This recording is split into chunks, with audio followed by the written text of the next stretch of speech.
have you ever walked into someone's home and been like, have you ever, I don't know if this is fair to ask. Have you ever found something where you're like, whoa, like what? Yes. What Oh my is gosh, yes. this? I wish I could. No, please don't. Yeah. No, see, because But yes, I have. Yes, because see, it's like if you see I'm trying to equate this, but it's like if you see somebody like a celebrity that you think is attractive in an interview and then they shit on their past partner and you're like, oh, you're less attractive to me because is that how you would be? Or like a friend talks shit about another friend. You're like, ooh, this is the kind of friend you are. Do you see what kind of person Alexandra is? Hire her, because she wouldn't, if she finds like a dead little rat in a little coffin underneath your bathroom kitchen, if you have a bathroom kitchen and she finds a rat underneath it with a tiny little R.I.P. stone, like she's not going to tell on you. Welcome to Liquid Courage, the podcast where I, Amanda Pereira, sit down with a fellow female artist that I admire and ask them the questions I've never had the guts to ask them before. Sounds scary? Well, it is. So I use a little liquid courage in the form of their favorite drink. We cheers, chat, and connect as I attempt to soak up all the wisdom these women have to offer. Today I sit down with Alexandra Gator and enjoy some gin and tonics. While working as the home editor for Canada's iconic women's lifestyle magazine Chatelaine, Alexandra created the YouTube series The Home Primp, which focused on showing viewers how to make small spaces functional and beautiful on a budget. She now runs her own home design company. She is the host and producer behind Shopify's series Make My Space Work, and she delivered her first TED Talk just this October. One of the most common ways you may know about Alexandra is through her home decor YouTube channel, where she specializes in helping millennials decorate their rental spaces on a budget.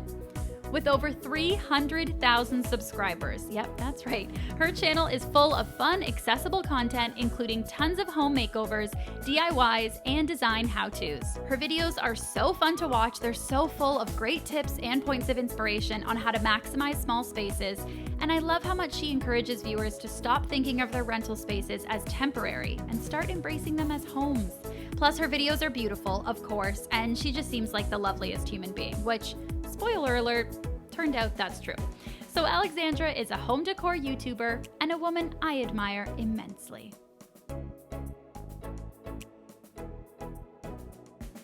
Hi, Alexandra. Hi. Hi. I'm Thanks so for excited. having me. Oh my gosh. Thank you for being here. I'm not even gonna pretend that it's the evening. We're drinking gin in the morning. It's happening. Like 10:30. Yep. Yeah, we're just gonna drink some nice. I was like, I have coffee, gin, and water here. I'm like, do I need solids? Maybe after. Mm-hmm. Same.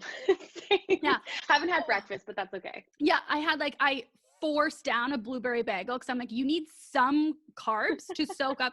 I just took a sip. I made this so strong. It smells like Christmas trees all around me. I like the glass. It's nice. Thank you. I will say I specifically chose this today because I was like, I better fucking look cute for you because let me just tell you. Okay, first of all, I'm already regretting this dress choice. If anyone's listening, Why? I like it.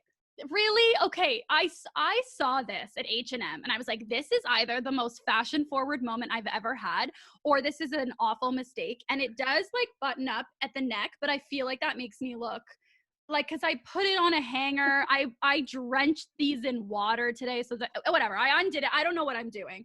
Anyway, but I thought, you know what? This could be sort of inspired by the photo of you on your website in the beautiful black and white polka dot dress.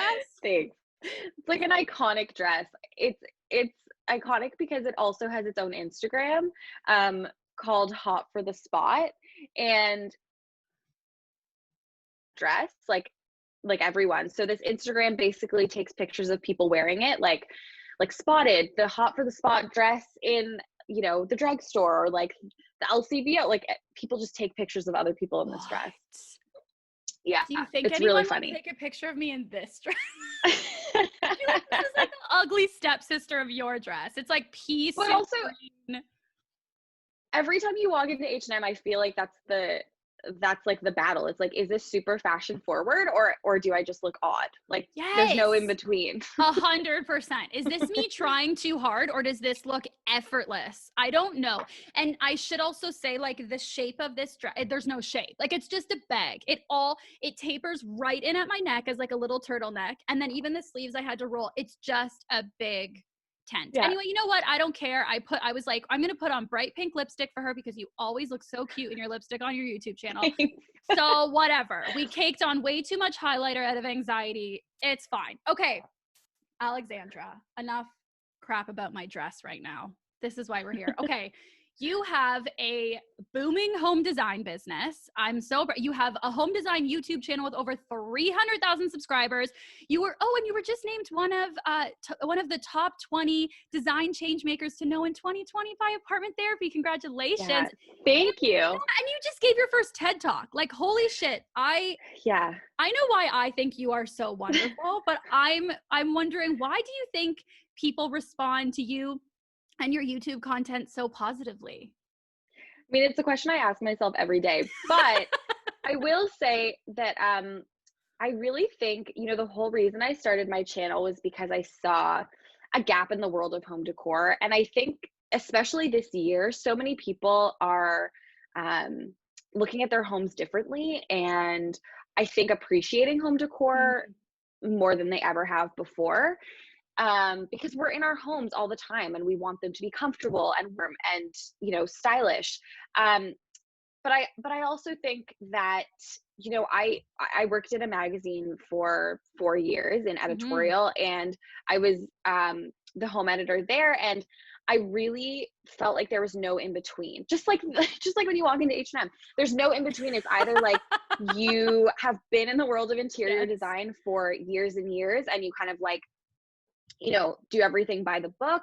And it's super intimidating. I feel like a lot of people find interior design and home decor and decorating their homes intimidating. And my channel really tries to like break down that barrier. I didn't go to interior design school. I'm not an interior designer. I, am new to like the world of DIY. So I really approach everything with like, if I can do it, then you can do it too. Mm-hmm. And I love too that, I'm one of those people for sure that you've spoken about in your YouTube channel or on your website about like rentals.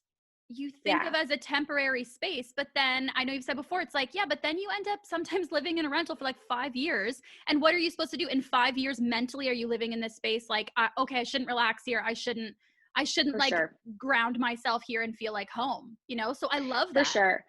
And I think, the group of like millennials, we're like statistically, a lot of us aren't going to ever be able to afford homes, to buy homes. I'm going to take a drink. That's so true. I'm just going to take some gin while you say that. Yeah. And I also think that like, how we view buying a home and renting is changing. For our parents' generation, buying a home was like the be all and end all. And I feel like that's really shifting.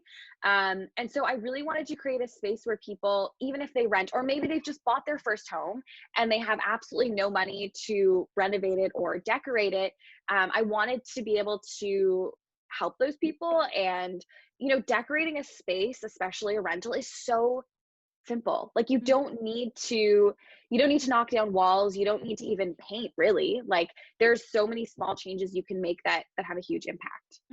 Oh, I love that. Okay. Let's go back for viewers, for listeners. Let's go back. Okay. So in school, you studied journalism and studio arts. And then after graduating, I do my research. I love that smile. I love this. And then also so that you don't have to regurgitate your whole resume, like every time you do a podcast and an interview. My God, let's take some of that labor off your shoulders. And also though, please correct me if I'm misrepresenting you in any way in this as well. Right. So, and then after graduating, you got an internship at the Chatelaine magazine. So amazing. And while working there, you got promoted to home editor.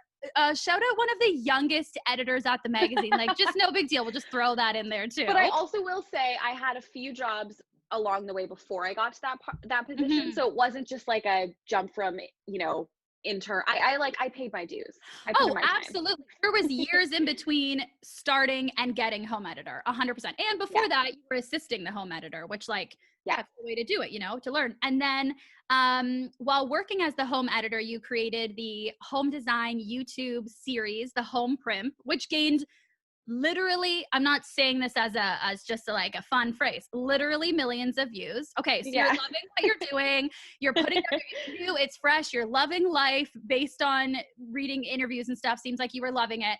And then there's a massive layoff at the magazine. You get laid off. Nightmare. Yeah. I just totally buzzkilled this whole podcast. So how do you go from this high of like getting to find your creative voice in a professional environment that you love to then deciding to start your own business? Like me, I would be panicking just sending my resume desperately to every other magazine.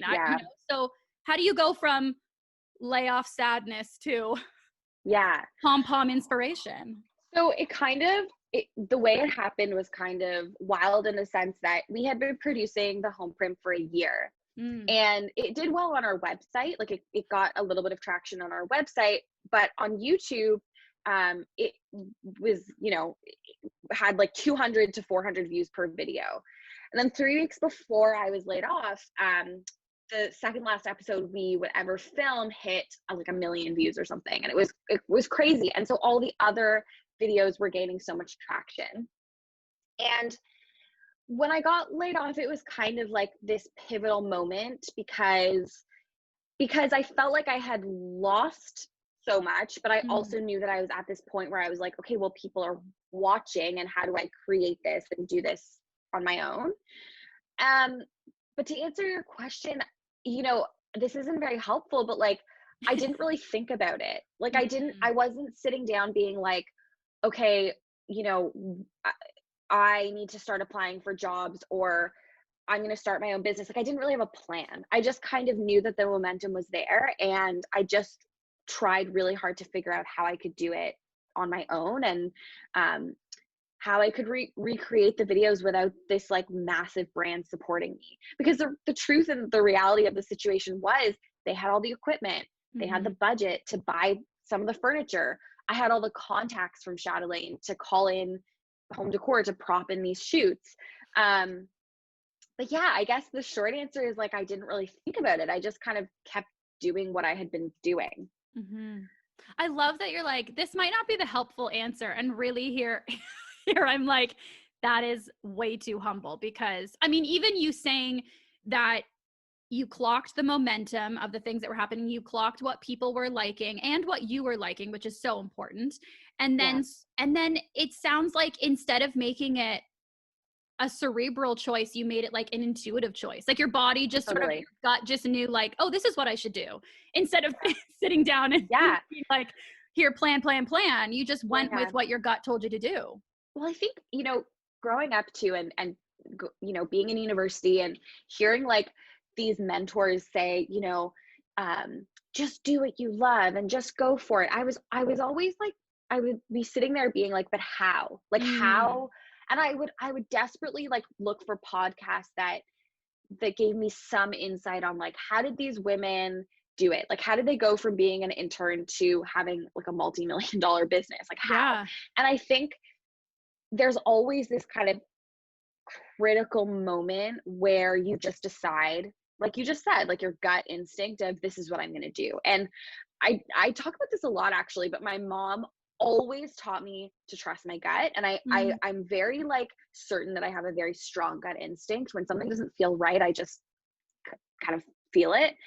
But also in this case, I knew that I was doing something right. I was like, this is something, and I just need to figure out how to make it happen on my own. And I wasn't looking, 5 years ahead. I wasn't being like, okay, so in 2 years, I want this to be a thriving business. I didn't think about that at all. I just woke up every day and kind of did it until I landed something, and then I landed something else, and I landed something else. And I think that's kind of the key to my success is like really not sitting down and planning a 5-year plan. Because I think in this industry, especially, things are always changing, and you have to adapt, and you have to think quickly and pivot really quickly as well. Oh, I love that. I love that you talked about your gut instinct. Like you just you have this, like, you have this feeling and you're just like, I know it's right because I have this feeling. And I guess I'm wondering too, I am a self-proclaimed people pleaser. Actually, I realized I was a people pleaser by someone else telling me I was a people pleaser. And then I was like, Yeah. well, if you want me to Sounds be, about sure, right. I'll do it. Yeah. You're like, if you need me to continue being a people pleaser, I will keep doing that. Yeah. But I'm also just realizing, like, I contoured way too dark on my cheeks here. It's so distracting. Or like too much blush. Noticing your highlighter, and I'm really into it. Thank you so much. Most of my makeup I get like just randomly from like Causebox or FabFunFit when I used to have that subscription. And then I'm like, oh, this is fun. And then it runs out and I don't know where to get it. And then I message friends like, what do you use? And then I just randomly buy it and throw it on my face and see what happens. So thank you so much.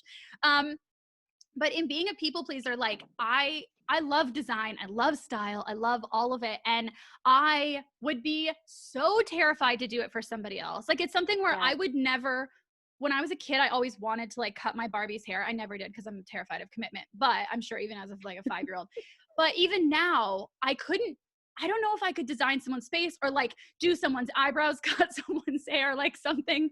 Because I'm such a people pleaser, I'd be terrified that they wouldn't like it. So in moments where you're doubting your decisions, like your design decisions, how do you double down and like stay confident in your choice and your vibe? I love this question so much because it's so true. Like I am also a people pleaser, and I look back on I would say the first like year of my business. Like I would say up until a few months ago, it has taken me that long to walk into someone's space and be like, I am helping you out. Yes. I am confident in the choices that I'm making. And that's taken me a long time. I was always trying to people please, and it often was detrimental to my channel because I wasn't necessarily staying true to what I wanted to do in a space.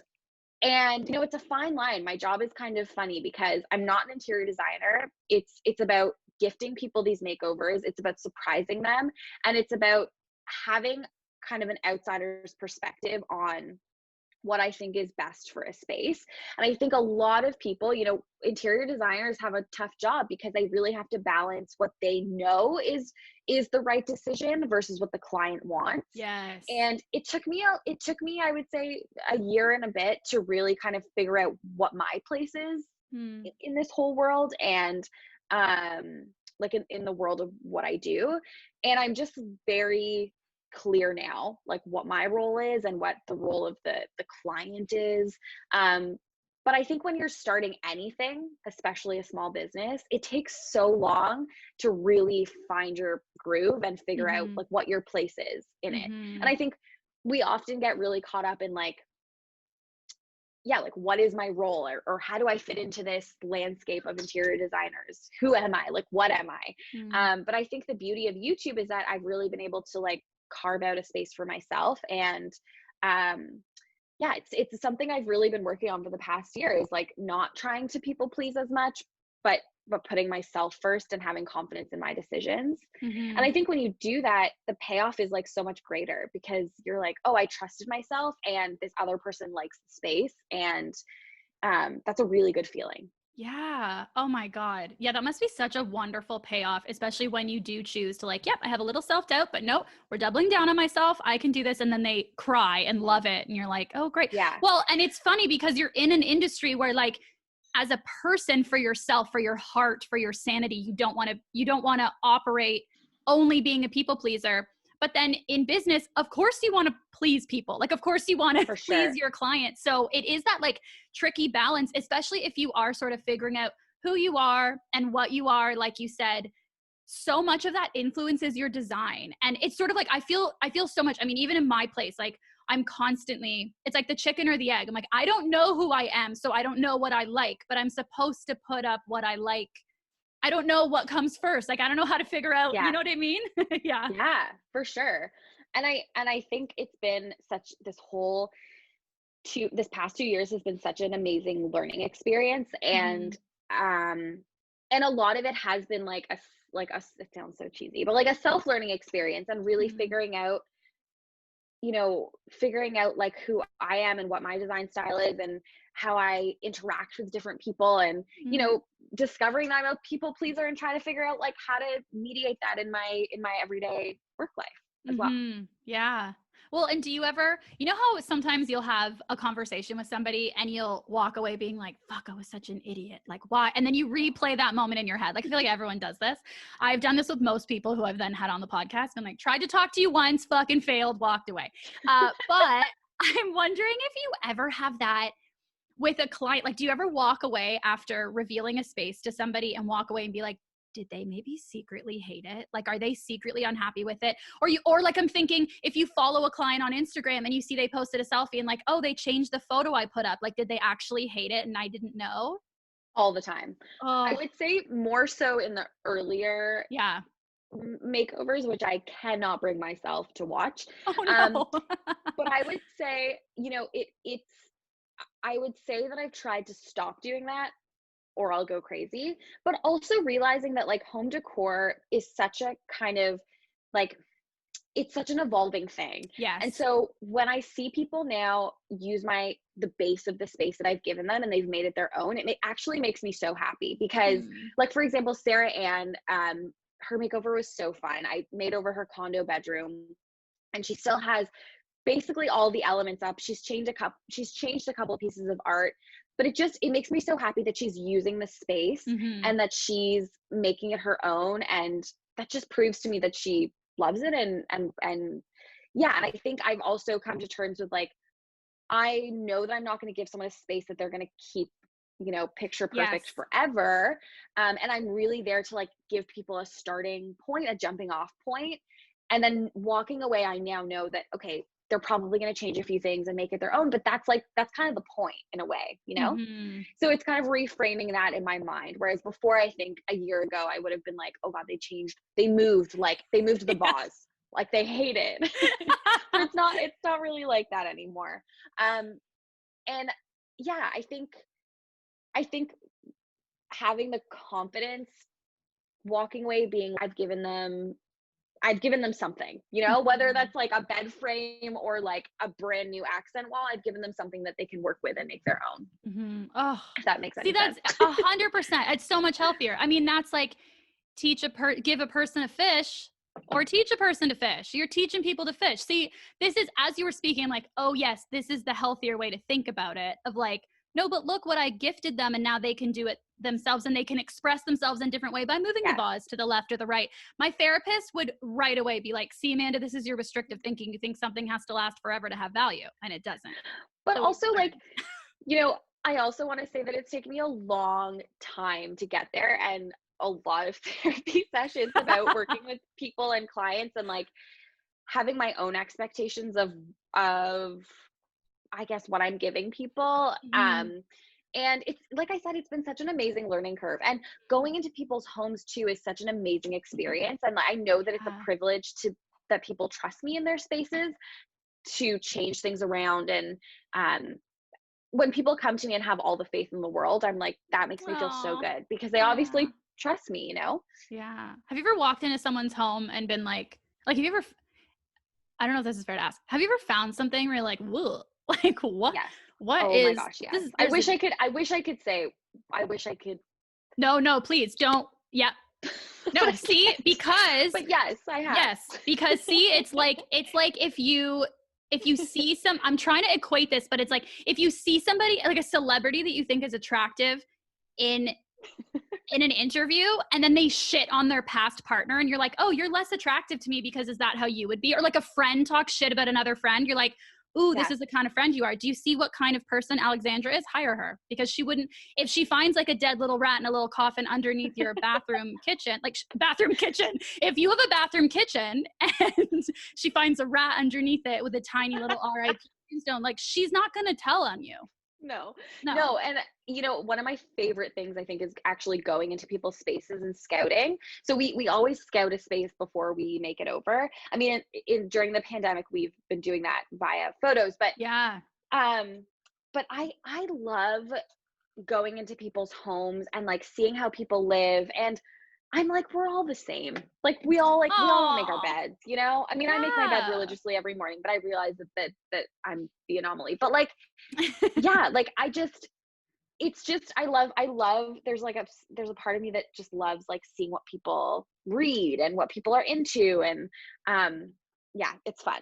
Oh, you know what I would love to do one day? I was actually a little sad. Right now, I am not recording in my apartment. And I was a little sad because I was like, what if I just, but then I realized this is unfair of me. This is like taking advantage of you. I'm like, what if I just like randomly had my apartment in the background and then she could just like decipher like I would love for you to look at my apartment and then judge me as a person based on my apartment. Judges like seems Oh, that would be negative, so but fun. you know, if you could guess what kind of person I was, because we've Yeah. never spoken before this podcast, Yeah. other than like via email to set this up. I would love if you're ever just bored one day, which I think is impossible because you're in such high demand. But if you're ever just like, that'd be fun.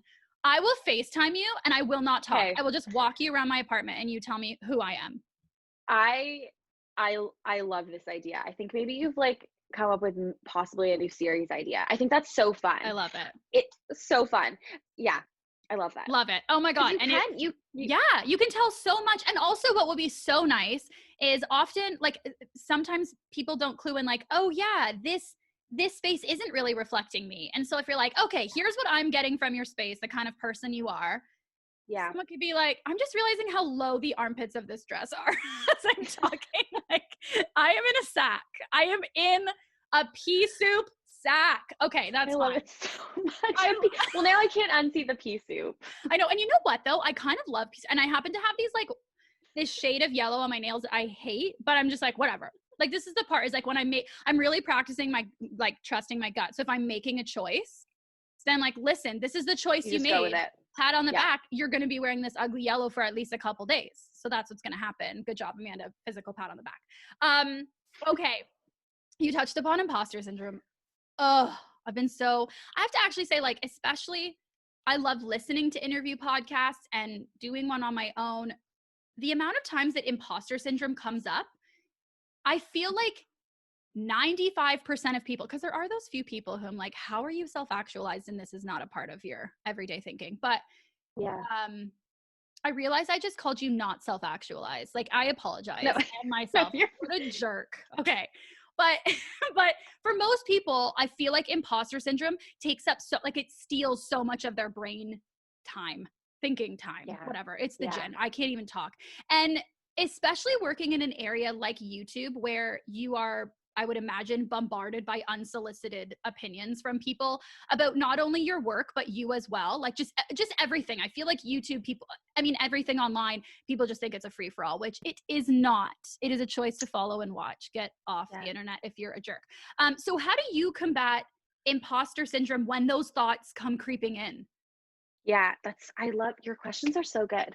Thanks, Alexandra, my people. Well, Please, there's like sweating from happiness. Thank you so much. That's so nice. Because you're asking questions that are so like they're things that I struggle with on a like weekly basis. I think at the beginning, so there's so many layers to this question. At the beginning, I remember little sweet naive Alexandra, when I got my first batch of negative comments, I was like shocked that people could be so mean. Like I was actually shocked, which is cute. Like looking back now, I'm like, that's cute. Which is cute. And they had a moment where I was like, I don't think I can do this. It was comments on the video that went viral at Chatelaine, the one that has like 3 million views. So obviously when something has that many views, the majority of comments are going to probably be trolls, because at that point you've opened it up to 3 million people to have their opinion. And I remember looking at those comments and being like, I cannot do this. Like I suck. Also, how did I ever think I could do this? But also like, I don't know if I can subject myself to these comments. Like I'm just not strong enough. I'm not there. And I think something that's really kind of helped me navigate through that is like faking it till I make it, and physically like pushing those comments out of my brain and just trusting that gut instinct to keep going. Because I think like I really, obviously looking back, I'm like, I really believed in what I was doing, you know, like 3 million people could have their opinion, but I still believed there was something in what I was doing, and kind of kept going with that. And I still struggle with that. Like sometimes I'll have days where I'll watch other YouTubers and I'll be like, I'm not doing enough. My videos aren't, good enough. I should be doing this. I should be doing this. And on those days, I just kind of like let myself feel those things. Mm-hmm. And I try to go back to like the things I've accomplished, the things I, know that I am good at, I guess. But I also think that it's so important to just let yourself feel those things. I think it's impossible to be like, you shouldn't have imposter syndrome, because like you said, the reality is like 95% of us do. Mm-hmm. And yeah, it's just like an up and down, like constant roller coaster, honestly. Mm-hmm. Like I'm not going to sugarcoat it. It is. But I think it's like I said, it's been a huge learning process, and like talking out those feelings with my therapist on a weekly basis, and talking to my team, the people I work with. I talked to Alana. She's seen me cry like almost 8 times this week. And talking to my manager, Amanda, and being like, this is how I'm feeling. And I just think like surrounding yourself with people that believe in you is always so important, no matter what your career is, or, what you're doing in your life. Mm-hmm. Those people are so important. Oh, I love that. It's like, it makes you think. For so long too, I realized that in different ways I was asking people like, but how are you not afraid of taking chances? How are you not afraid of taking risks? Similar to like, well, how do you avoid feeling imposter syndrome? And eventually I realized it's like, no, you don't get rid of the fear. You just do it anyway. Like you do it anyway. And I think that's the thing that from like what I've observed from people, and when people ask me like, how have you grown so quickly, and how have you, whatever, how have you built this brand? It's like, I literally don't think about it. And I think that the people I've observed that are like, oh, I want to do this, but I just can't. It's just the secret is like, you just got to do it. Yeah. And you can't let those feelings and stuff hold you back. And again, it sounds like so simple and like it's so easy. It's not. That's the thing. It's not. Like this hasn't been it's been like the most rewarding time ever in my life, but it hasn't been easy. And I think a lot of people are scared of doing hard things, and I think I've just been, I don't know, there's something in me that's just like made me push through those hard things and just kept going. And I think that's like the secret, really. Yeah. Because I guess in those moments where you're like, okay, this is the thing I want to do, but I'm scared because it's hard, or I'm scared and it's hard, I guess what's the alternative? Because sometimes the alternative is scarier. Like continue not doing the thing you want to do is scarier. Like sometimes I really think, as much of a people pleaser as I am, all these things, disappointing myself, or in 10 years being unhappy and knowing it's because I didn't stick up for myself enough or prioritize myself enough, Jen, that is scarier to me than doing the thing that I want to do that seems scary. If that makes sense. And I think that it totally makes sense. And I think the kind of sad thing is like a lot of people don't do the things that they want to do because they're scared. They're scared of what other people will think, or they're scared of failing. I've built up a pretty like sustainable platform for myself in terms of a small business, and I am still scared every day of failing. Like I'm like, what if I lose it all tomorrow? Like that, it's not, I don't think you ever reach a point, maybe I'm wrong, but I don't think you ever reach a point where you feel like it's smooth sailing, I have everything that I could have ever imagined, and everything's going to be great here on out. I think that there's always the risk of failing, and there's always the risk of making that one wrong choice. But I think the thing that separates people who succeed and who don't is that they're willing to wake up every day and have that uncertainty in their life, but believe in themselves and what they're doing enough to like keep going, And I think, yes, 100%. I'm like wanting to snap or clap, but I don't know if I should do that. I never know if I should do that in front of a microphone, so I don't. And I think too, I agree with you that so much of this is the case in every industry, in every job.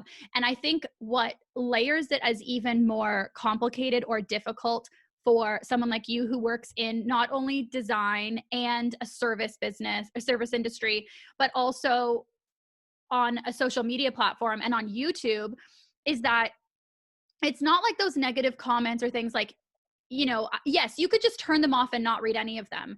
But so much of what you do is about like you said, if I can do it, you can do it. Or what do you guys want to see? Interacting with your audience base in such a genuine, generous, like wonderful way that you don't want to take that part away from it and be like, okay, now I'm just in a vacuum and I'm just doing whatever. You want to have that interaction. So you really do want to like listen, what do people have to say? But then you have to protect your own heart and stick up for yourself as well. And I just like, I commend you for finding that balance. And I totally appreciate it's a journey. There's never ever a destination. Like we're just along for the ride. But I think that it is such a tricky balance to find. And I love what you said about surrounding yourself with people who believe in you, because as much as you believe in yourself, like there's going to be days where you're like, but am I shit? And then you got to have someone be like, no, you're not. I made you a martini. Chill out. Like, and something that comforts me a lot is that I think everyone feels this way. Like whether you're the Emily Henderson of the design world or you're, you know, Studio McGee who just put out this amazing Netflix show, I am pretty positive they also feel really shitty sometimes. And like they're dropping all the balls and like can't keep up. And so I comfort myself with that when I'm having one of those days. I'm like, you know what?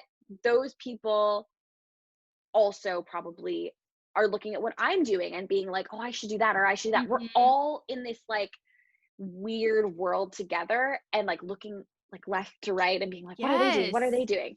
But I also think that something that's like kept me focused is trying to not get hung up on like what other people are doing and just kind of moving forward and doing what I want to do. But like also you said, keeping in mind what people want to see. It's kind of fun. It's like a challenge. Yeah, absolutely. It keeps things interesting.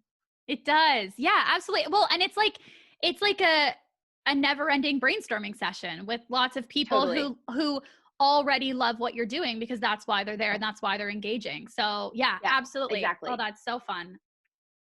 Oh, I love that. And I think it's so funny when you were saying like looking left and right and like, what are they doing? I should be doing more of that. Full disclosure, I literally did that last night on your website to myself. I was like, why am I not doing this? Oh my God, her graphics and illustrations on her videos are so fucking cute. Why am I not doing more of this? I'm not even in home design. And I'm like, why am I not designing a space? Like, why would I design a space? I don't know what I'm doing. Right. But, like, but that's what I mean. It's like we're all thinking about that about each other. Yeah.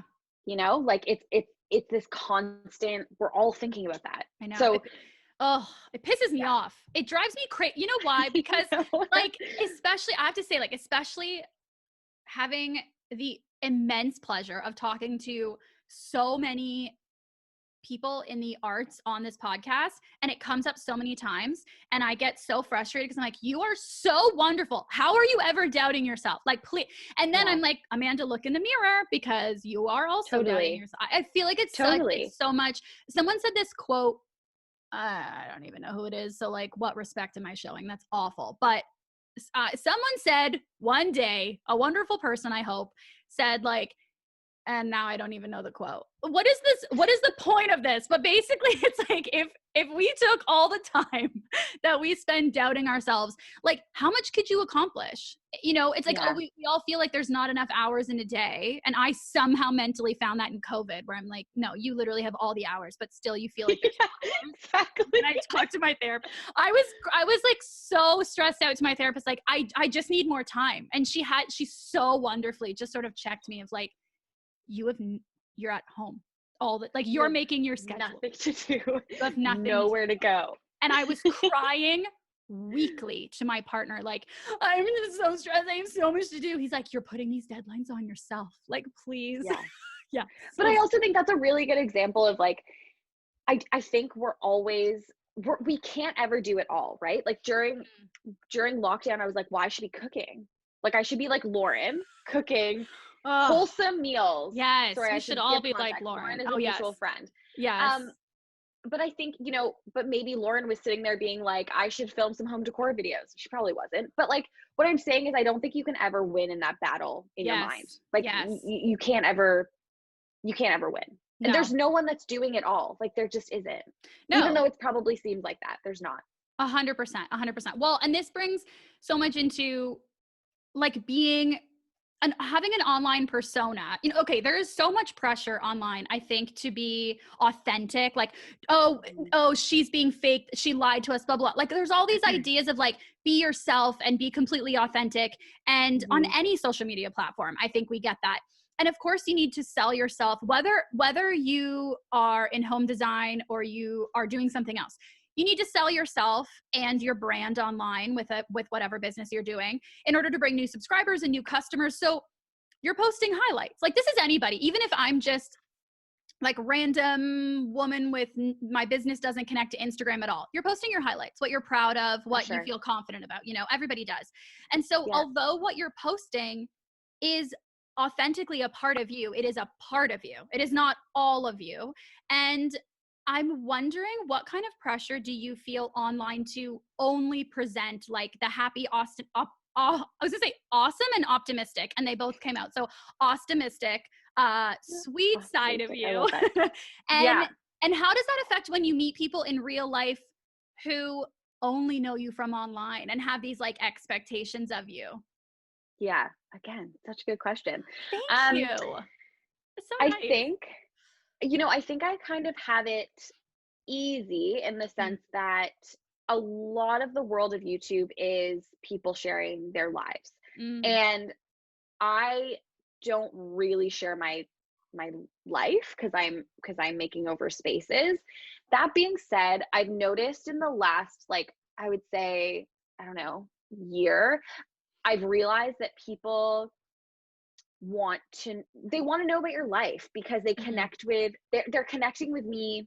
Yes, they're connecting with me in the world of home decor, but like, I've put out how many videos on my channel in my home. Like, they know where I sleep. They know what my bed looks like. Like, they feel, my viewers feel connected to me in a very like special way. So I think, I don't know, I think like I said, I have it easy in the sense that I don't have to share,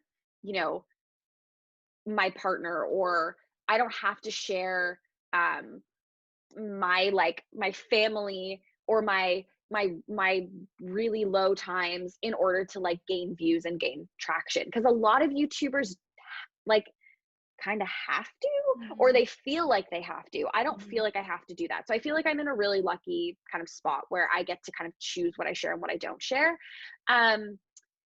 But I think I always leave, whenever I bump into someone in the real world, I always leave the interaction feeling like, did I let this person down? Like, I don't know what. Oh, yeah. But I think it's because I'm like, I don't know who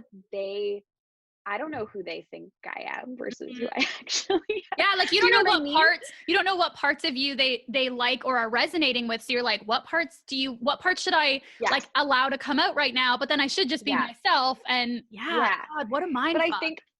But I also think that like I am like really myself on my videos. Like, I don't think I mean, obviously it's like my work self. So I'm super high energy. I can't like lie on the couch and make over a room. But you should, if you ever make over MySpace, you can totally do that. Just lay on the couch and be like, listen, okay, so you're gonna we painted this wall because it was ugly, and like, see, I couldn't do, but yeah, you can totally lay on the couch.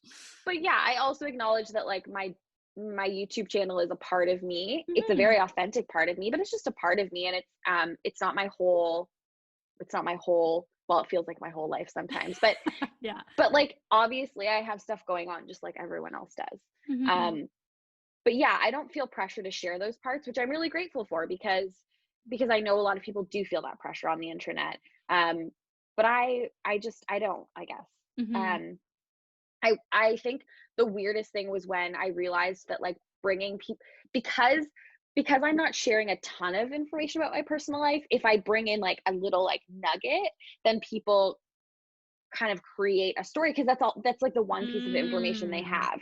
So that's been kind of tricky to navigate, but also it's not a bad thing. I don't know. I feel like I have it better than a lot of YouTubers, to be honest. Well, I think it's interesting what you say too, though, that some other YouTubers might feel more pressure to share, because I think too, it's like, well, what did you start off sharing? And then people sort of see that, viewers sort of see that almost as like a contract. Like, well, you started off started off, I don't know what that Boston situation, I can't even do accents, so I don't know how that came out. I feel like there's a person inside me who's amazing at accents who is like, when is my time to shine? And I'm just like, never. Like, I just shit on her. So funny. Guys, I can't, it never comes out. And then sometimes, like, I was doing a self-tape the other day, I was doing this audition, like, what's happening to my voice? And it's legit. Maybe I should just, and randomly I was like, a Scottish accent popped out. And in a moment I was like, I'm so fucking good at that. And then later I tried to tell my partner and I couldn't, like, it went Irish, like I couldn't repeat it. And maybe this is your calling. Yeah. Accents are my call. 100%. Like, I'm like ready. An accent like podcast or something. Where you just do all your interviews in different accents. And I wait to see how long before the guest is like, so where are you from? And I'm like, ding, ding, ding. Now the episode's over. And we just see how long. And all the guests that I put on, I'm like, you can't listen to any of the other podcast episodes. What a great advertising opportunity. Like, promoting, don't listen to any other episode. Just this one. Oh so my funny. God. What was I saying before I became a different We were talking about you. YouTubers being able to yes, like having the choice. Yes. I just asked my guest to remind me what we were talking about. Like, this is what happens when you have gin at I was going to say it's like noon. Yeah, it's fine. Yeah, thank you so much. It's acceptable. So kind of you. But yes, I think it's when you start off sharing vlogs about your daily life or things, and people think, oh, okay, well, you need to sustain this forever. Like, you need to stay in this lane and keep doing that. I totally get that. Yeah. And like very early on, I made the choice that I wasn't going to share that stuff. Very smart. I mean, I did like a tiny bit, but when it feels like right and when it makes sense to do so. It's also a great way of like sharing the renovations that you're doing in your space. I think is a great way for people to get to know you specifically as a person, but through the lens of home design. Like, that was brilliant. I was like, love that idea. Exactly. Love that so much. Yeah. Okay. So do you ever feel, what kind of pressure do you feel to always look cute? I feel like design and style, like, they go sort of hand in hand. Yeah. Like, if someone, because you don't want someone to judge you and be like, can she make over my space if I don't think she looks like perfect on her body, like with her outfit and her makeup? Yeah. How do you deal with that? But I also am just like, sometimes I've been shooting for 5 days in a row and I'm like, I just can't right now. But yeah, I do feel that pressure. I think it's so funny because I think about this all the time, how I can make over a space and like walk in and know exactly where things need to go and what color couch I want to put in there and what color I want to paint the wall. I find dressing myself extremely difficult. Like I don't get I know it's the same kind of like brain your face function right now of making so over good. a room. Yeah. Like I get, like my friend Layla, she puts together like these amazing outfits and she posts her cute outfits on Instagram all the time. And like, she's like, well, it's just easy. Like, you just match this with this. And I'm like, I can't, but I feel like I'm like that with a room. Like, I'll go in and be like, well, you just do this. Like, it's simple. And people are like, but I don't get it. Oh, how? Yeah.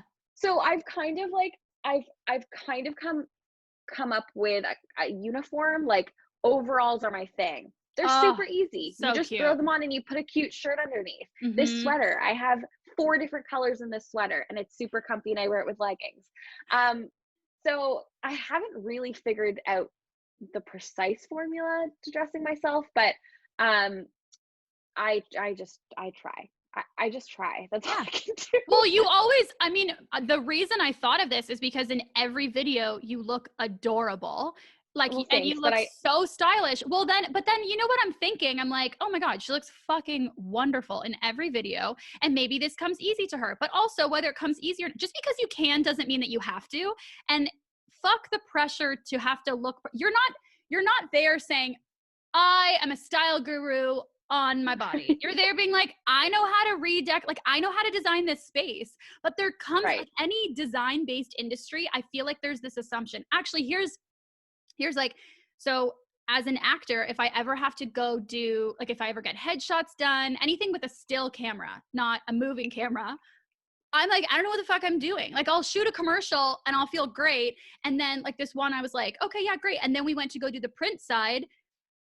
genuinely, I was like, this is my first day in kindergarten. Like, I don't know what it's not. And people are like, I don't get it. You're in front of a camera. It's like, it's not the same skill. It's not the same thing. No, it's but people not. just assume. And you think it would be. You think it would be. Like, you think Yeah. decorating a room would be the same as decorating your body with clothes. It's not the same. And I think some people just have it and some people just don't. It's funny though, because I've been reflecting on this a lot in terms of clothing. I think just going back to like feeling pressure as well on the internet is something that doesn't help, is that I can go back and look at myself like 3 or 4 years ago on the internet and be like, that was a cute outfit. Like, why can I dress myself then, but I can't dress myself now? I don't know what video you're thinking of. Why can't I dress myself now? I'm like, I've literally watched all your videos and you're so cute. And also I'm like, oh my God, she pulls off different combinations of stripes, overalls and pom-pom necklaces so well. I'm like, how many of all of these does she have? Or that white pom-pom sweater that you have in your video, where I think it was like a daily vlog actually video where you were wearing it. Yeah. I was like, where is this from? Went to the website. You can't buy anything right now. I was very sad. Yeah, no, I do love that sweater. I also have just given up on the fact that like, I'm not going to wear overalls like twice. Like, you're going to see me in overalls in probably every video, and that's just what you get. So they're functional. That's fine. Yeah, absolutely. Okay. I want to ask you a weird question that I just thought of while you were, I just was going to say while you were talking, like, that's such a bitchy, that sounds bitchy, but I was 100% It's your job. That's your job. Well, it was more just like in the moment I was inspired and thought, and it's probably the gin, but when you were talking, like, I could walk in and design, I know how to design a room, but when it comes to my body, if your body was a room, what would it be? Wow. I think it's the gin. I think it's the gin. I don't even know if this is a question. I think it would be colorful, embellished with pom-poms, and like kind of bohemian. Oh, yeah. And would it be like a living room, a bathroom, a kitchen, I don't even know how. No, it would be a bedroom because it would be cozy. Oh, that's also how I approach my clothes. It's just like anything comfy. I just need all the comfy things.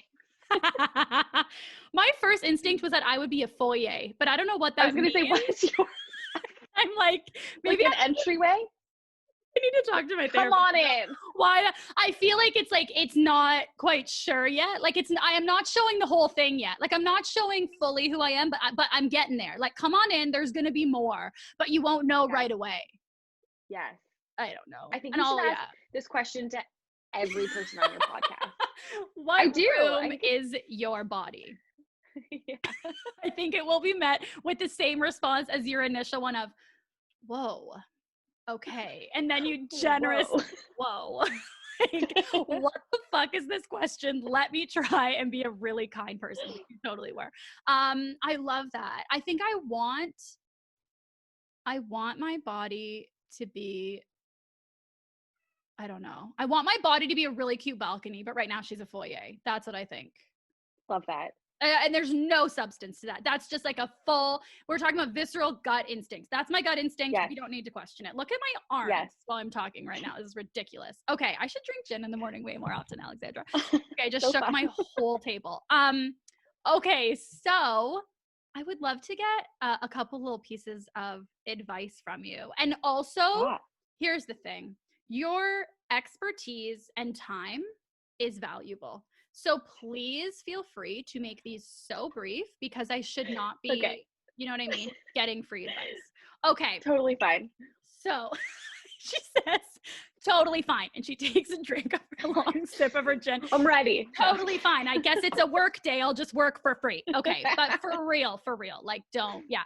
Okay. So, a huge reason that I'm like, oh, help me, is that with it being COVID, a status update, everybody, COVID is still happening, and going into winter, I feel like a bear a little bit. Like, I'm getting ready to hibernate, and I really want my space to be like a little haven for me. And it really is getting there. I have to say, I'm very excited to see who you think I am based on my apartment, because I actually am feeling like it's more and more me. And it's not what I thought would be me. Anyway, so I really want to prepare it for winter like a little bear. What is the best way for someone who does not know how to do this at all, what's the best way to make my space reflect who I am? Especially if I don't know who that is right now. If I don't know who that is yet. Yeah, good question. Okay, I have two pieces of advice. I think for me, building my space, I haven't tried to make it look like anything. Like I think a lot of people find these images on Pinterest and they're like this is what I want. But then when they see all the individual pieces together, they're like, don't really love that. Like, don't really love that chair, don't really love that table.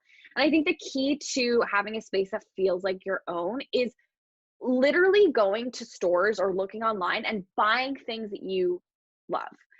And they don't have to match. They don't have to, you know, look super cute together. I just think that, I don't know, like I look around my space and I'm like, everything works together. Does it necessarily like match? I don't really think so, but it somehow works because it's all reflective of who I am and what I like and the colors that I like. And I think, I don't know, like I look into decor magazines when everything looks exactly the same. Like you have a room when it's like, I've seen this bedroom a million times and is it beautiful? Yeah, I guess so. But it doesn't really reflect anyone's like personal style or who they are.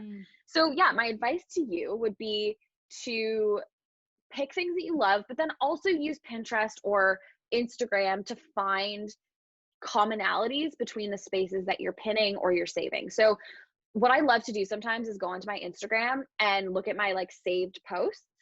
And there's such a common thread. I'm like, okay, I'm really loving arches right now. Or I love this like scalloped pattern. Or like I'm loving concrete pink sinks. Like that is a thing that I'm loving right now. Oh, I would love a pink sink. Same. So I think it's like pulling these like common threads and being like, yeah, you know what? I'm loving pinks right now, or I love like dark moody bedrooms or whatever. And then pull out all those elements and then just put them into your space. Oh, I love that. Is that helpful at all? Yes. At all. Yes. Because I think I think so many people get hung up on like looking at Instagram photos and being like, I want that space. Like that's beautiful. But they're like, I don't even know where to start. Like, how do I achieve that? But it's almost breaking it down into tiny elements, being like, why do I like that space? Maybe it's not because of the color they painted the walls. Maybe it's like those arches, those arch patterns that they've brought into their space, or maybe it's a really big white comfy couch or whatever. So I would say like honoring your style and honoring who you are is like simply buying things that you really love. Yeah. Honestly. Yes. Yeah. Well, and when you look at like, you know, design magazine, like when you're looking at, okay, this is a living room, it clicked when you were talking. I was like, oh yeah, so often when I look at it, I'm like, that's not really me. But I think often spaces are designed or they're like presented in a way with like, okay, well, this is for the quirky 30-something-year-old woman. And you're like, okay, sure, that might be an aspect, but I'm not a caricature. Like I'm not a stereotype. Right. I'm a full person. And so what you were talking about, like, okay, so you really like that lamp from that space. Okay, great. You like this, you like that. And then your space reflects more of you as a whole versus just like a part of you. I also think that people get so hung up on like, my style is boho, or my style is industrial. If people ask me my style, I'm like, I don't know. Like it's kind of boho, I guess, but it's also eclectic, and there's elements of like things I've collected from my travels. Like it's so many different things. And when I go and scout people's spaces, I never ask them, what is your style? I always ask them to send me 3 images of their favorite spaces, like no more than 3, because a lot of the time people will send a pink room and then like a minimal white room and then like a dark and moody like den, and you're just like, I don't know. But I look at all of them, I'm like, what are the commonalities between these, and how can I blend all of those styles into one space? So I think it's also not getting hung up on like, what is my style? It's like, instead changing that phrase to like, what do I love? What are the things that I love? Yes. And that's going to change. That's always going to change, you know? That's what my therapist would say too. She'd be like, Amanda, you're going to change. Heads up. Hot tip. COVID's still happening and you're going to change as a person over time. But that's what's so fun about home decor is like, you can paint your wall dark navy and then you can like put it back to pink or yellow or whatever color you want it to be. Like, that's why it's so fun. And I think a lot of people have been really scared to take risks because they feel like they have to stick to these rules. I'm like, what rules? There's no rules. It should just be fun and what you love. And it's your home. You don't let anyone in your home without inviting them. Like, don't let them get in there. And why are you? Yeah, 100%. I don't want my living room to abide by rules that someone else who's not living there. It's happening. Exactly. Okay. So you brought this up, and this is like another question that I have. Okay. So talking about, you could paint your wall navy, and then you're going to paint it pink, and then you're going to paint. Okay. So I am so indecisive, and I hate commitment in my space. Yeah. Ironically, like, it's so funny. Whenever I say I hate commitment and like it terrifies me, I always feel like I have to acknowledge, like, I've been in a relationship forever, but that doesn't, I don't know why I'm saying that now, but I feel like listeners will be like, you've been in a relationship forever. But it's that I don't like all of the pictures. I have hardly anything on my wall right now. And anything that is up with those like command strip Velcro, because I'm like, well, what if I want my clock there today, and then in a week from now, I don't want it there anymore. So how do I decorate my space without feeling like I'm committing to that design or style forever? This might be more of a therapist question, but I'm okay, this is, I'm going to break this down a little bit. So I think it's finding solutions. For example, I have this velvet purple sofa. It's like well, actually, no, it is purple. Will I want this purple couch in 5 years? Maybe not, probably not. It has a removable cover, so I can actually change up this couch color whenever I want. So I always advise people, like, would I go out and buy a $1,500 purple sofa? Probably not. Instead, you can like play with textures and throws and pillows to add in that color. And then you're not committing. You're not committing to a purple couch. You're committing to like maybe a hot pink throw for a few months, but you can always like sell that throw if you don't like it, or move it to a different room. I think that's really important. To those ticket items, if you're scared of commitment, go with something more neutral, and then have fun with all the colors that you layer in. Ugh. And also, like, you know, if you want to hang a photo with command hooks, that's a really great solution. But also, like, it doesn't cost a lot of money or time to patch a hole if you don't like it there. See, I don't even know how to do that. I need to just YouTube how to patch a hole, honestly. It's the most simple thing. Really? Okay. You need to Google this after the podcast, because you'll be like, wow, I'm going to put nails in all of my walls. But yeah, I think also the fun of it is realizing that you don't have to commit. And again, like, I think a lot of people feel like they have to commit, but don't. And I don't know. I'm not someone who is like, I don't want to live in a space that feels sterile and cold because I'm scared of committing. Yeah. I also think changing things out seasonally is really helpful. Like, I know that sounds whatever, but like, I move things around my apartment constantly, and right now I have like these dark brown and reddish toned throw cushions for fall. I'll probably like move those around to my bedroom at some point, and then bring in like the summer cushions. Like, you can just have fun with it, you know? But I think my main tip is don't invest in those big ticket items in like a color that you know is going to date in a couple of years. Yes. I love that. I love that so much. I would see, and part of me too is like, it's so helpful. And part of me too is like, I would fucking love a purple or mauve, whatever, velvet couch. Like, fuck, I would love that. So, I mean, I think that's the other, see, both of the advices, they already permeated my body. But then it's finding solutions that you can have that purple sofa. Like I said, I can take off I probably wouldn't go out and buy a $1,500, $2,000 purple sofa. But this one I can change. I can take the cushions off, and like the covers. The company's called BEMS. They're so cool. So in that sense, it's like I was ready. I was like, okay, I'm going to commit to this, but I know that I have a way out if I don't like this purple sofa cover. Yes. I love that. Okay. Yes. So helpful. Okay. My last piece of advice seeking question, is, okay. Also, I love that you talk about, like, wanting to design primarily, or like targeted at like millennials who are in rental spaces on a budget. And I'm wondering, what are a couple of your favorite stores for people who are on a budget? I get this question all the time, but I'm like, it's COVID, maybe it's changed. So let's ask again. Okay. So I think I always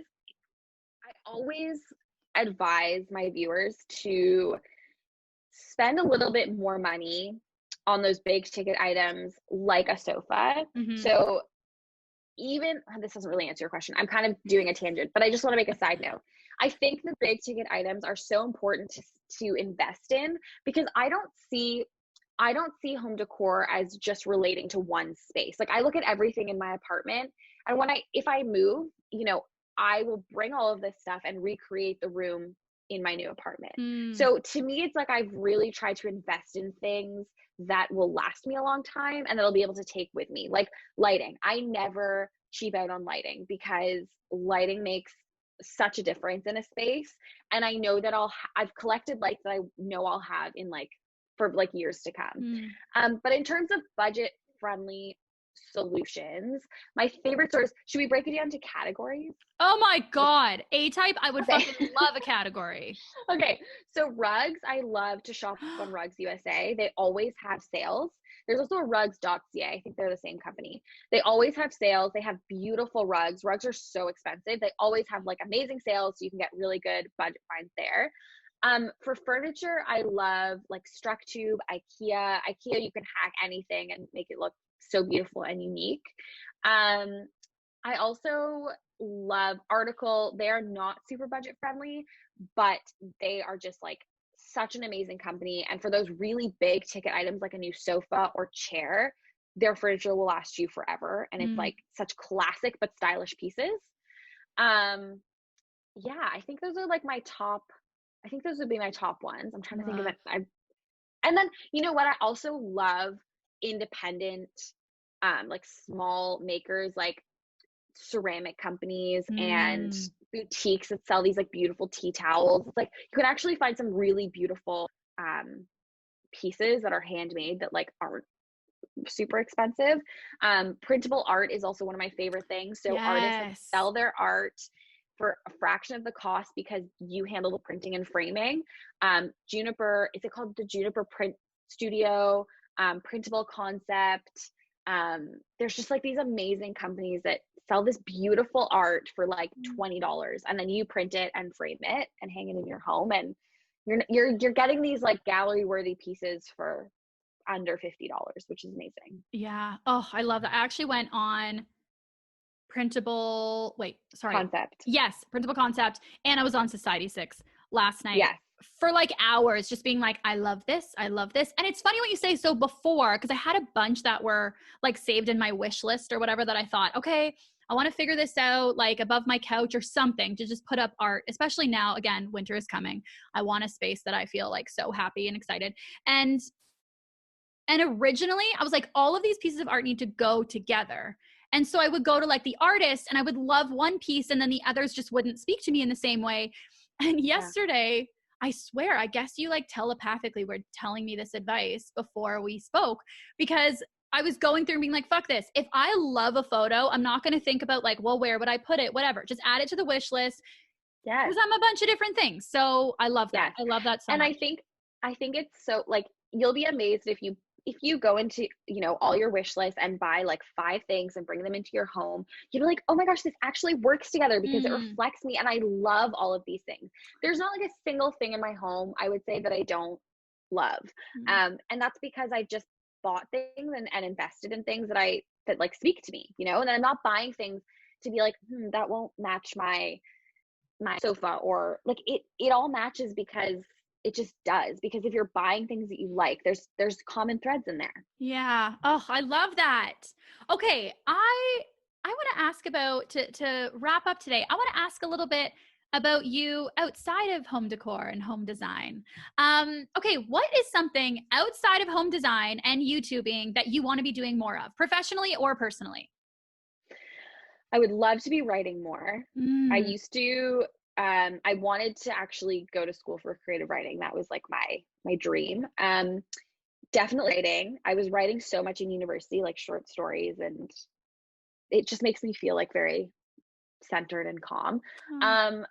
I want to say reading because that's what everyone says, but I actually have been reading quite a bit during the pandemic. So we'll say, yeah, So we're good on that we've one. got. Yeah. But yeah, I think writing, and like I really have actually been thinking about this a lot as well, because my home decor has always been like a hobby that's turned Mm. into a job. And I've been thinking a lot, like I need a new hobby that's not work, because I Yes. love home decor. So I find myself doing it all the time, but I'm like, wait, but I need something to separate my work from my personal life. It's like when you turn a passion into a job, it's that weird kind of Yes. balance, right? Yeah. Yeah. Um so yeah, I've definitely been thinking I want to find a hobby that doesn't relate to the world of home decor at all, that I can kind of do to unwind. I've been thinking about pottery. Um Oh, yes. But then are you like, again, what if I end up making mugs and then it's home design again? Like, because I was going to say, what about photography? that's Because like true. the photos that I've seen that you've taken are Thank stunning. you. Like, and I know you all, like, part of studying studio art in university was photography. But then so I Yeah. was going to be like, what about photography? And then I thought, well, no, fuck. Because then you're going to think like, oh, I could sell it on Etsy. I could put it in people's homes. Like, Yeah. I don't know how you're going to have to find a hobby that doesn't, you can't I weave know. back into home I've decor. also been thinking about photography a lot though, because that was something I did all the time, and I Mm. loved it so much. Mm. And I don't really do that anymore. But what's funny is that the job that I do now incorporates all of those things. Like it incorporates photography, it incorporates being able to look at a space and like map it out in my mind, like a photograph, Like a right? composition. Yeah. Totally. But yeah, I will. So like TBD TBD. I on love it. the hobby that I'm going to hopefully soon take up. Okay. I Don't know love what it. it is yet. I love it. Writing and something outside of home design. I love that so Yeah. much. Okay. And what's something that you do for yourself to stay mentally healthy? I sleep a lot. I go to That's bed such a really early. good We were talking about answer. this yesterday. I go to bed embarrassingly early, but it's the only way I really feel like I stay sane. I also try and turn off my phone like every night before I go to bed. Like I'm not someone who, I try not to be that person who's like sitting on my phone in bed. Mm-hmm. Um I also, yeah, like resting is really important to me.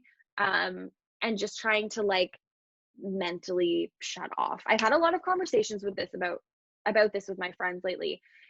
Again, like trying to find the balance between available, like we're all available right now, right? Like we're Mm-hmm. all at home, and being like, you know what, I'm not going to answer this FaceTime call right now, or I'm not going to pick up the phone right now. I don't really want to talk.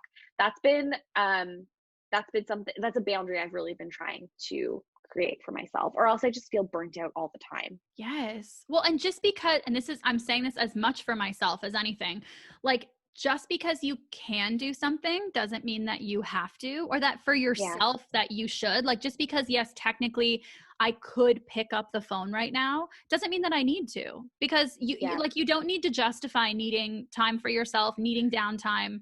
Yeah. You don't have to It's justify taken me a that. long time to get to that, to feel confident in that, Yeah. to be honest. But I just know myself, and I know that I'm like an introvert and I get burnt out really easily. So creating those Mhm. boundaries is super important for me. Yeah. Yeah. No, I totally, I think people pleaser side of me always feels selfish. Like if I could do Yes. something for somebody and I'm not, then I'm just this awful selfish person that they can't rely on. And it's like, Yeah.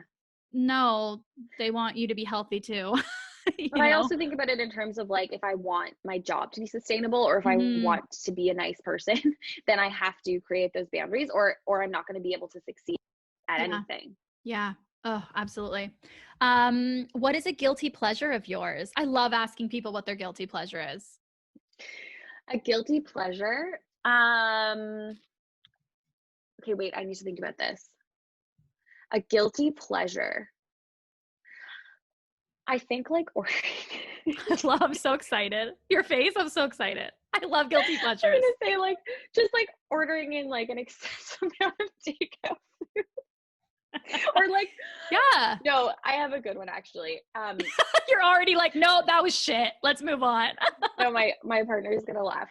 Like Ubering donuts. I'm like whispering because I'm so ashamed. Like Ooh, it's wait, everything like donuts. why are we, okay. So the part that I love about the guilty pleasure is like, the presence of the guilty. Like, okay, so let's unpack. Why are we guilty about ordering the donuts? Because we're Uber Eatsing them. Because we're paying a delivery fee and a service fee for something that like, we're sitting at home on the couch and then Ubering donuts to us. Right. Like when you could. Yeah. I understand. I mean, COVID helps though. Like that's you're giving, you're not only helping the business that you're buying the donuts from, you're also helping Uber, and you're also helping the delivery person. Right. It's a little bit extra. I mean, it is. Yeah. Yeah. Like when you order, like I one day wanted to order like one sandwich, and I realized like if I just went to the store, it would be $8. But if I ordered it was like 18. And I'm like, because I think too, it's like if I was at the restaurant, would I pay $18 for this sandwich? Right. But exactly. your time and the need of rest is worth investment. And you know what? I'm always, I'm the same too. I'm ordering something. It's funny that you say like an excessive amount. Because for me, if I'm going to order a donut, I'm like, okay, well then I should order 30 donuts. Well, absolutely. Like it has to be like, worth it. You're like 30 makes more sense than one. 100%. You have leftovers. And like, I also cannot have the person who's delivering it. Like, I don't want them to drop off one donut at my door. That's terribly embarrassing. But yeah, we take a lot of like pleasure in that. Like there's some days where we're like, do you just want to, it's like 10 p.m. We're like, do you want to Uber Eats donuts? Do you want to just? Yeah. Yeah. Yeah, I do. Look at you, so cute. Yeah. Are you my soulmate? Yeah. Did you just propose? Because I wouldn't be as happy as what you just said. 100%. Exactly. Actually, my friend and I, No, sorry, go ahead. No, I was gonna say my friend and I, this was pre-COVID, so like even more, I mean, completely unnecessary.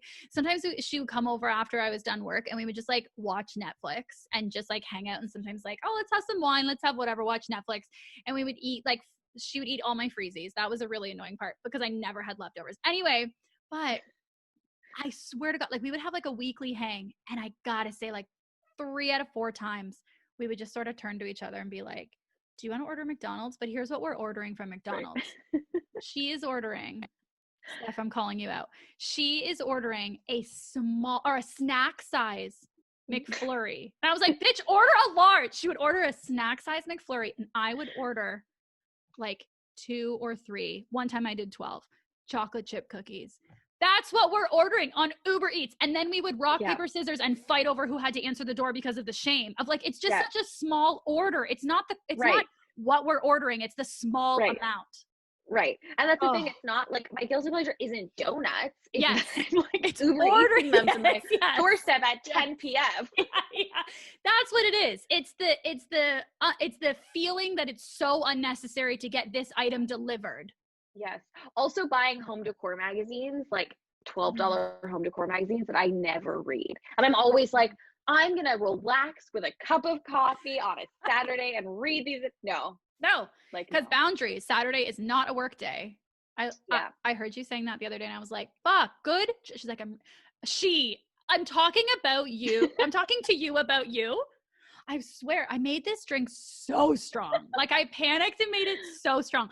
And it's so cold. Like I filled it with ice. Anyway, that's why there's no room for tonic water in there. But I remember I was listening to you. It must've been it was a podcast, I think. And you were saying like, you're really trying to turn off on the weekends. Turn off. I was like, did I just say turn up? You're really trying to turn it up on the weekend. Like you're really trying to not work and just club hard on the weekend.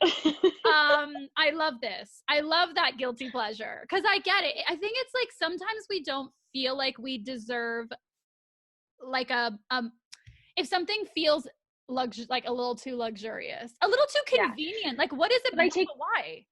I take such pleasure in the act of like buying them, like finding the magazine, being like, oh, this looks so good. Flipping through a couple pages, being like, I'm gonna have such a fun time reading this, and then like I never do. And then you don't have a fun time. It's more the pleasure that I revel in of like buying it and placing it on my table, and then I'm like staring at 4 of them right now. I'm like, oh, it'd be nice to read those. Okay, yeah. Of the 4, how much have you read percentage wise? I think I've read like half of one of them. Okay, that's great. What is that? That's like 12.5%. We're on our way. Yeah. Maybe. Listen, we're on our way. You know what? Also, can't like write that off. That's a business expense. So Actually, you're not wrong. I am not I'm wrong. like, wow, light bulb moment. 100%. This is no sarcasm. Write all 4 of those off, So especially the ones you're not reading. Write those Yeah. off. Put them in a little acrylic slide and we set them. No, I'm just kidding. I'm not going to design. Listen, as soon as I said it, I was like, I saw that in like Devil Wears Prada or something and thought I was like, so funny. that was like the best idea. Okay. When was the last time that you felt victorious outside of work? Now these questions are just getting depressing, and I don't have any gin left, and I'm like, oh no, I wish I could push you more. No, or proud. Victorious. You know what? Maybe Actually, is a big word. You know what I will say? Cooking is not my strong suit at all. There was a couple weekends ago where I cooked every single meal, and I felt so proud. I even whipped up some banana bread. Like it was. Oh shit. Yeah. But no, cooking is something that I really, really want to get better at. It's never, my mom is an amazing cook. My sister is an amazing cook, an amazing baker.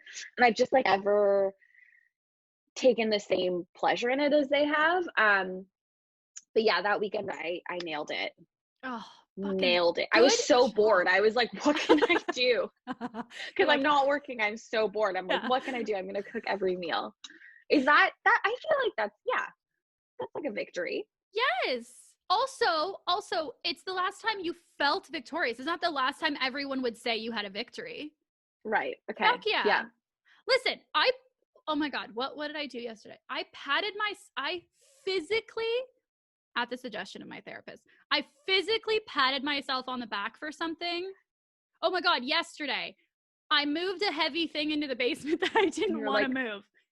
Yeah, I was like, I could leave this for later or I could just get this over with now. And I picked it up, I moved it into the basement, and then I physically patted myself on the back and out loud said, Good job, Amanda. I love that. Sometimes on set, my videographer and I were like very, very friends, Carla and I, and we just have a funny dynamic. But she'll be like, wow, that looks really good. I'm like, I know. Don't I know it?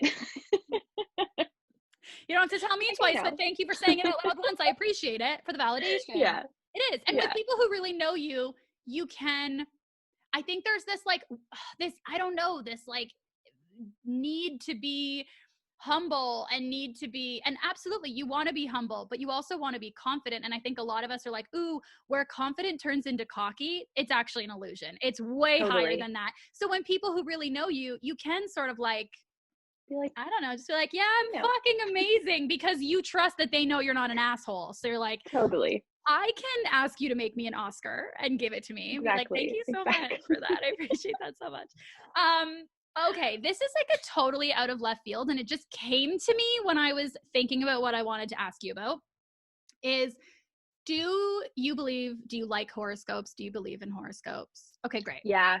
It's not something I've talked about a lot, but like I am very into that whole, I really think, okay, here are my two hypotheses here, is that one, you are telepathic and you were telling me these things yesterday when I was like panicking, like going over my questions, making sure like, okay, are we happy with what we are preparing to ask her?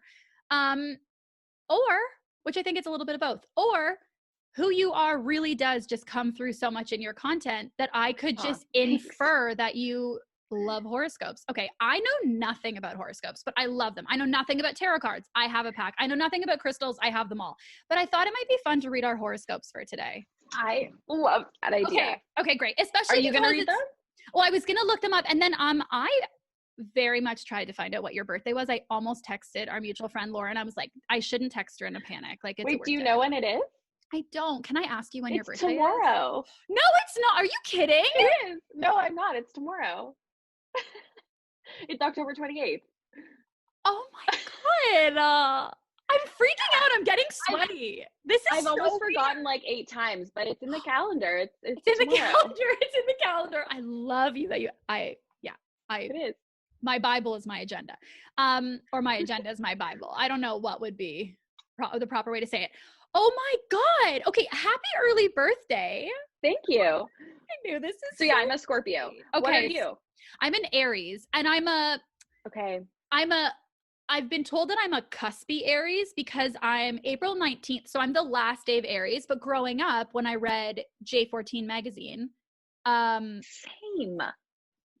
making me feel young, my love. I couldn't love you more, genuinely. Okay, yes, in J14 magazine, these bitches would change. Like my favorite magazine. It was so good. And you know what? I was at Shoppers yesterday or a couple days ago, and I just like perused. Like I just walked by the magazine Is section. it still a thing? It's still a thing. You're not allowed to touch them because of COVID, but it's still a thing. They changed the font a little bit, which I was very sad about, but like everybody needs to grow and evolve. That's fine. It's still a thing. Maybe that's what I'm shocked. And you would read like that. Like literally the posters that would come with, like Chad Michael Murray was yes! Beside my bed. A feature. Yeah. That was before the internet, when like you knew the gossip when it happened. It would be like Hillary Duff's mega secret. And you were like, but I want to know. Like that's before we had Twitter, like cell phones or Instagram or anything. 100%. And it was always after the fact. It was never in real time. You're like, Hillary Duff maybe did this 3 months ago. You're like, oh my God, did you hear that 3 months ago something happened? And it was, 100%. Cut out all those. I found, like last year I was like cleaning out crap from like decades. And I found a file folder of clippings of like Chad Michael Murray was for sure a feature. Oh, Marshall Mathers, the Eminem was like the feature for a very long time, which like, what is he doing in J14? But in their horoscope section, half the time they called me an Aries and half the time they called me a Taurus. So no wonder I don't know who the fuck I am. Like, of course. That's bizarre. I think you just have to pick. I would 100%. Personally, I would say Taurus. I don't know you really, but why? I'm saying like you don't want to be the sign of a last. I have no idea what I'm saying. I was gonna say you don't want to be a sign of it's like the last day of a sign. Like just let's start fresh. Oh, I just want to be like I want to be the start of the week, not the end of the week. I don't know. I love that. Or do I want to be the finale? Is that too much pressure? Right. See, and then for so long I would read both and then I would choose and then I was like, that's not how this works. That's not how it works. So which one do you read? Taurus or Aries? I tend to read Aries because I find now basically what I do is anytime I'm going to look, I don't go to the sign. I go to the date first and see like, well, what do you think I am? Got it. Which like, again, as I'm saying that out loud, therapist. Don't know who you are. Yeah, I'm like, well, what do you want me to be? It sounds chaotic, like really chaotic. And I have never even looked up like the characteristics of Aries and Taurus. Sometimes my stepmom will be like, because she has the same birthday as me, and sometimes we'll say something or whatever, and she'll laugh and she'll be like, oh, we're such Aries. And I love her, and I'm just like, huh. But in my head, I'm like, Google it. Like, why haven't I Googled it yet? Okay. So I just went to, again, basic. I went to horoscope.com. Like whoever. Love it. What are we doing? Okay. So now, do you want to be the first one read fresh start? Do you want to be the second one read finale? Guest choice. Fresh start. Oh, fucking love it. Okay, great. Let's go to Scorpio. Okay. We're going to read, and I'm really hoping it says that like we match. Oh, see, okay. So love-wise, we're matching with a Leo today only, which I love that there's like no permanence in this. I don't know what birth month Leo is. I think it's in the summer, like July. Okay. You know what? It literally probably says here. Friendship is Pisces. I was secretly hoping it was going to be Aries or Taurus. However, career matches Taurus. So maybe we're choosing to be a Taurus and we're matching in our career situation right now, which I love so much. Yeah. Okay. Let's read. I'm just going to read the little blurb for today for you. Okay. The card of the day for you is Temperance. This literally looks like the same card that it pulled for me. So like, how valid is this? They are for sure not going to be a sponsor. Okay. So do we want to read the love card, the mood card, or the career card for you today? Career. Love it. Can click. Okay. Oh, how does this even work? God, I swear I did this before and I couldn't follow. Horoscope.com, like be user friendly. It's fine. We'll cut this all out. This isn't live except for viewer. Hi. Okay. We're going to read the card of the day. Like that's where it gives the advice, right? Is it choosing? Oh my God. Oh, here we go. It's right at the top. Thank you so much, horoscope.com. They made it very easy. I made it difficult. Okay. Here we go for today. Scorpio. Okay. Success in a project you've been working on could mean you want to go out and celebrate. You might feel guilty about doing it. Donuts. It doesn't say donuts. You might feel guilty about doing it, but go ahead, Scorpio. Order a glass of wine and dessert. Tonight is the night to forget work and go for sheer, unadulterated pleasure. I couldn't even say that word. You have the break coming. Your efforts are finally being recognized and you're on your way. Enjoy your good fortune. Dig deep into matters of the heart with the psychic love reading. Oh, that was an advertisement. And I thought that was a part of your read. Wow. Take the night off when it turns into your birthday. Wow. It's a lot. It's a lot of cheerleading to throw at you. A little too much. Like sometimes you want it. Sometimes you want it to be in there though, of just like, hey, like maybe calm down. Like, don't you sometimes want like a little bit of like be careful. There's like something along the horizon that could be dangerous. Yeah, you know what? Like your shit doesn't stink and you are going to be the president of the world. You're like, okay, calm down. Like, okay. Like chill. It's like if your friend is hyping you up too much and you're like, you need to calm. Okay, let's see. Okay, this is what it says. I'm like already like, what is it gonna say for me? My friendship is, oh no, my love is Aquarius. My friendship is Leo. My career is Scorpio, which like, I was like, oh my God, but obviously they need some continuity in their site. So that makes sense. Okay. Information that comes your way today could launch you into a search for truth, Aries. And no pressure, but I'm pretty sure that's going to be the information from you, Alexandra. So we'll see what I'm going for. I was going to say like, I think you need to, I think you need to think about the advice that was for your home decor. Like, I think this is a sign. Yes. Perhaps this is a new business related idea that you want to explore. Our new series about guessing who people are based on their apartments. It could be a new philosophical interest, and you will want to learn as much as you can about it. Whichever it is, your mind is sharp. Thank you so much, horoscope.com. So you're likely to finish the day a lot more knowledgeable than you were when it began. All right. Wow. You know what? All that knowledge acquisition is from you in this episode because I learned so much. No, but you've already given it. You don't even have to give any more. Right, you've already given it. Like, great job. You're like, God, this is where you go back and you look at your outfit from years ago. You're like, I have to go back now and see if my advice was good enough.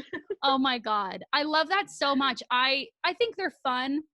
I also think sometimes if you like a horoscope, use it as placebo inspiration and make it come true for yourself. I mean, it's you doing it, but who cares if it's totally. There's no real placebo. Like, it's not fake. If you believe it, it happens. So whatever, you know? Well, this has been such a joy. I can't even tell you. Thank you for having me. Thank you so much. It was so fun. Thank you so much. And I will definitely, I was going to be like, and I'll be FaceTiming you from my apartment to see what you think of me. But you totally can. Yes. You totally can. I'm kind of really wanting to see your apartment. Okay, great. Now it's going to see, now I'm looking at my outfit from 3 years ago. I'm like, oh, my apartment's going to disappoint. But here's what I'm telling myself. No matter what you say, who you think I am, I'm going to stand by my opinion of myself, but I'm going to let it permeate, but I'm not going to let you tell me who I am. That's what I just learned from this. I love this. This is my horoscope. I really feel honored that I could bestow that knowledge onto you. Oh, I feel honored that you took the time. I know you genuinely are like so busy right now. And I feel like people say that as like, oh, you're so busy, like in a negative way. But I just mean, I'm so thrilled for you. You are putting out so much like love and positivity and encouragement out in the world. So thank you. Thank you. Yeah. Thank you for making me laugh for an hour and a straight on a Tuesday. You too. Right back at you. All right. Go get some more gin. Go change people's lives. Enjoy. Thank you so much. Bye. Bye.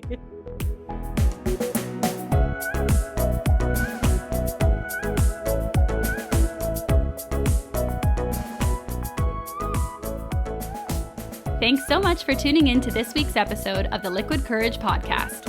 Whether you are watching the episode on YouTube or listening wherever you get your podcasts, I really appreciate the support, and I'd love to connect with you. What's been your favorite episode so far? What topics are resonating with you? What's something new you've learned from one of our awesome guests? Find the podcast on Instagram at Liquid Courage Podcast and on Twitter at Liquid Sea Podcast, and let me know. And if you like what you heard today, hit that subscribe button and leave a review or rating. It helps me out a lot, and it banks you some good karma.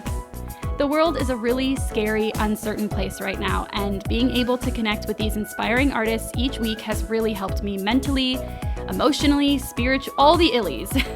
Safe virtual connection has been such a huge source of support for me. So I hope in listening to this episode, you feel a little less alone and a little more connected as well. Thanks again for listening. It means the world to me. Stay safe and take care.